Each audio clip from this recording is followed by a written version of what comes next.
আসসালামু আলাইকুম, শুভেচ্ছা, স্বাগত। প্রিয় দর্শক, এখানে একটি সংবাদ আপনারা জেনে থাকবেন যে জগন্নাথ বিশ্ববিদ্যালয়ের বর্তমান ছাত্র এবং শিক্ষক এবং সাবেক ছাত্রছাত্রীরা ওনারা তিনটা দাবির জন্য আন্দোলন করে যাচ্ছে গত 3 দিন যাবৎ। তো ওই দাবিগুলো আজকে সরকার মেনে নিয়েছে, এটা বলছে শিক্ষক সমিতির সভাপতি কোট। ওই ব্যাপার নিয়ে সমকাল সংবাদরা চেপেছে। জবি শিক্ষার্থীদের সব দাবি মেনে নিয়েছে সরকার। জগন্নাথ বিশ্ববিদ্যালয়ের শিক্ষার্থীদের সব দাবি পূরণের ঘোষণা দিয়েছে সরকার।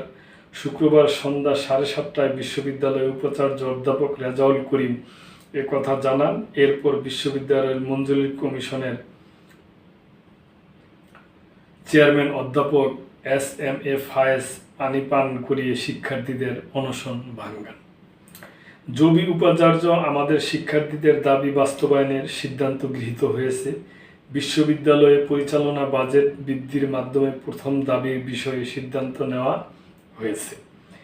একই সঙ্গে আবাসন সংকট নিরসনে অস্থায়ী হল নির্মাণের কাজ শীঘ্রই শুরু হবে, আর দ্বিতীয় ক্যাম্পাসের কাজ অগ্রাধিকার ভিত্তিতে করা হবে। এ ঘোষণার সময় উল্লাস প্রকাশ করেন টানা 3 দিন প্রধান উপদেষ্টার বাসভবন যমুনা অভিমুখের রাস্তায় অবস্থান নেওয়া শিক্ষার্থীরা। জবি শিক্ষক সমিতির সাধারণ সম্পাদক অধ্যাপক রইসুদ্দিন বলেন, চতুর্থ দাবি ছিল আমাদের উপর হামলায় জড়িতদের বিরুদ্ধে ব্যবস্থা নেওয়া। পুলিশ দুঃখ প্রকাশ করে 7 দিনের মধ্যে জড়িতদের বিরুদ্ধে ব্যবস্থা নেবে বলেছে। বাকি দাবিগুলো সরকার মেনে নিয়েছে। শাটডাউন কর্মসূচি প্রত্যাহারের কথা জানিয়ে তিনি বলেন, আমরা ক্যাম্পাসে ফিরে যাব। শনিবার থেকে ক্যাম্পাসের কার্যক্রম স্বাভাবিক রীতিতে চলবে, তবে দাবি পূরণে আবারও গড়িমসি করা হলে আমরা ভয়ঙ্কর রূপে রাজপথে ফিরে আসব। শিক্ষার্থীদের পানি পান করিয়ে অনশন ভাঙ্গিয়ে ইইজিসি চেয়ারম্যান বলেন, আমরা সারাদিন বিশ্ববিদ্যালয়ের প্রতিনিধিদের সঙ্গে বিষয়টি নিয়ে কাজ করেছি। পরিবার হিসাবে সবাইকে নিয়ে ইইউজিসি সমস্যা সমাধান করতে পারব। আমরা প্রতিশ্রুতি দিচ্ছি, একসঙ্গে বসে সব সমস্যার সমাধান করব।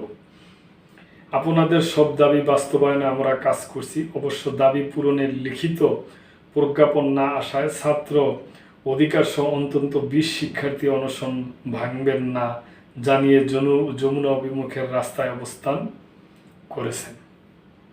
তবে অন্যান্য ছাত্র সংগঠন সহ শিক্ষার্থীরা চলে গেছেন। 70% শিক্ষার্থীর আবাসন বৃত্তি চালু, প্রস্তাবিত পূর্ণাঙ্গ বাজেট অনুমোদন, দ্বিতীয় ক্যাম্পাসের কাজ একনেকে সবাই পাস ও বাস্তবায়ন দাবিতে গত মঙ্গলবার থেকে জবির শিক্ষার্থীদের আন্দোলন শুরু করেন। পরে শিক্ষার্থীদের উপর পুলিশি হামলার তদন্ত ও দোষীদের শাস্তির দাবি যোগ হয়।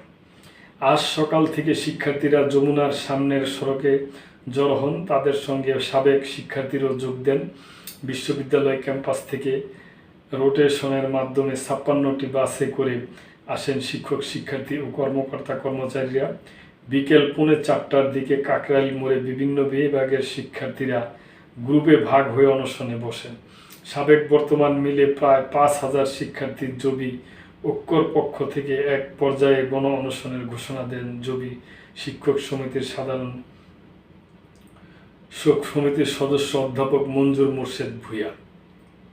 এদিকে আন্দোলনে অংশ নিয়ে বিকালে হিট স্ট্রোক করেন সমাজবিজ্ঞান বিভাগের 2019-20 শিক্ষাবর্ষের ছাত্র মোহাম্মদ ইয়াসিন।